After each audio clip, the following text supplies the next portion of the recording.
Class 12th आपका science में topic चल रहा था पॉलीमर। पॉलीमर का आज आपका एंड पार्ट है, वो एंड पार्ट छोटा सा ही है, ठीक है।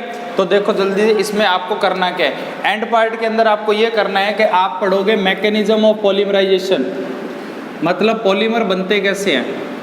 तो मैं एक बार थोड़ी सी 11वीं की बात कर रहा हूँ, आपने रिएक्शंस पढ़ी हैं, उस रिएक्शंस में 3 इंटरमीडिएट बनते हैं, 3 मध्यवर्ती बनते हैं। एक बनता है मुक्त मूलक, एक बनता है मुक्त मूलक जिसको आप बोलते हो इंग्लिश में फ्री रेडिकल, एक बनता है धनात्मक मुक्त मूलक पॉजिटिव, ठीक है, और एक बनता है आपका ऋणात्मक मुक्त मूलक नेगेटिव।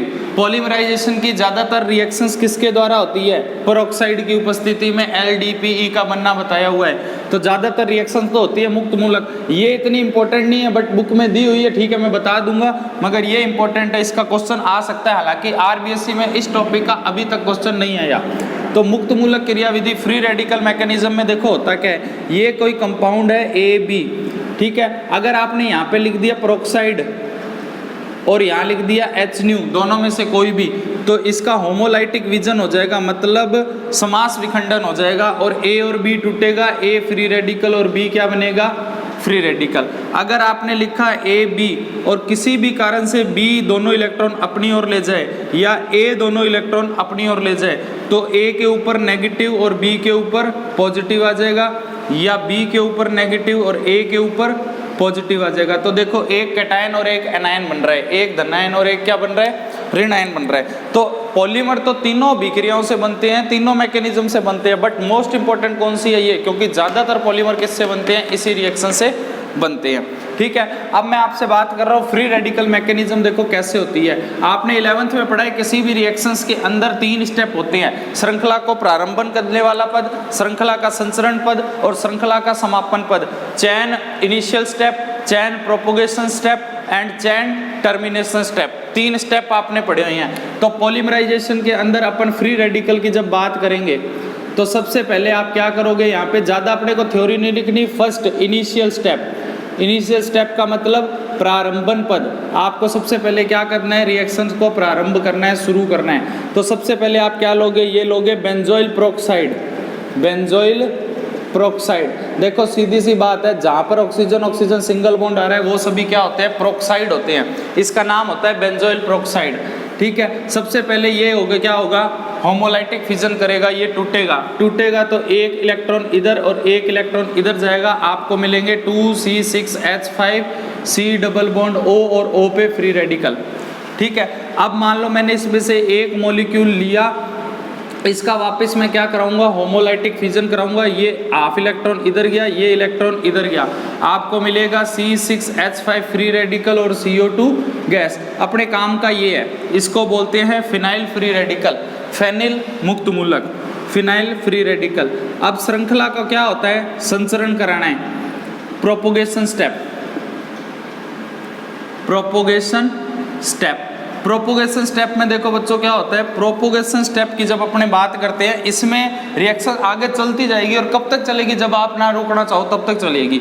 यहाँ पे क्या है, आपने एल्कीन ली, एल्कीन की रिएक्शन इससे कराई, ठीक है, ये फ्री रेडिकल है, ये एक इलेक्ट्रॉन इधर एक इलेक्ट्रॉन इधर जाएगा, इसका इलेक्ट्रॉन इससे जुड़ जाएगा, तो आपको एक तो मिलेगा CH2 C6H5, तो एक तो यहाँ जुड़ जाएगा और CH2 पे क्या आ जाएगा, फ्री रेडिकल।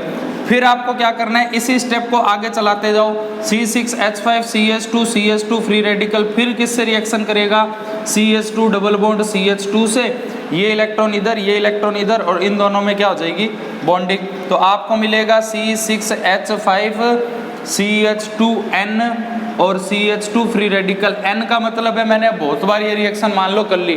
प्रोपोगेशन स्टेप का मतलब क्या होता है, CH2 डबल बॉन्ड CH2 की बार बार रिएक्शन कराता जाऊंगा, यही चीज़ बार बार क्या है, बनती जाएगी, यही चीज़ आपकी क्या है, बार बार बनती जाएगी। उसके बाद देखो इसका लास्ट स्टेप आता है, लास्ट स्टेप क्या होता है, टर्मिनेशन स्टेप। तो आपने ये बात शायद 11th में सुनी हो, ना भी सुनी हो तो थोड़ा गौर कर लो।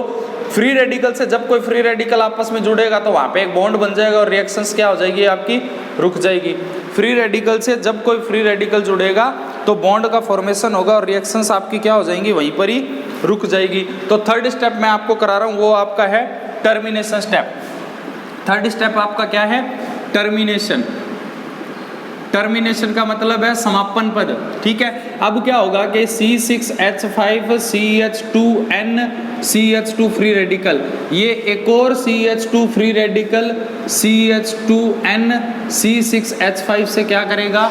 रिएक्ट करेगा। रिएक्ट करने के बाद देखो क्या बनेगा, यहाँ पे बनेगा C6H5, बहुत सारे CH2 मैंने यहाँ पे जोड़ दिए, N लगा दिया और C6H5 बना दिया। मतलब ये कि दो फ्री रेडिकल आपस में जुड़ गए और बॉन्ड की क्या होगी? फॉर्मेशन होगी। ये तो आपका हो गया फ्री रेडिकल मैकेनिज्म। अब देखो मैं आपको एक कैटायन बता रहा हूँ क्योंकि ज़्यादा इंपॉर्टेंट नहीं है, इसीलिए सिर्फ नॉर्मल बता रहा हूँ। ये एक तो आपको मैं कैटायन बता रहा हूँ, सेम एनायन इसका उल्टा आपको करना है। फ्री रेडिकल में इतनी सी कहानी है, वीडियो को स्लो करके देख लेना अगर किसी को ये लगे कि मैं ज़्यादा फास्ट चल गया हूँ, ठीक है।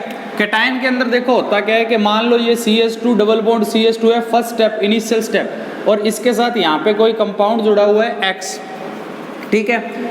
ये इलेक्ट्रॉन को मान लो इधर की तरफ दे रहा है, इलेक्ट्रॉन क्या कर रहे हैं? कार्बन को दे रहा है, तो ये इलेक्ट्रॉन उठ के इधर जाएंगे, ये इलेक्ट्रॉन इधर जाएंगे तो इस CH2 पे माइनस आएगा, इस CH पे प्लस आएगा और इस पे क्या आएगा?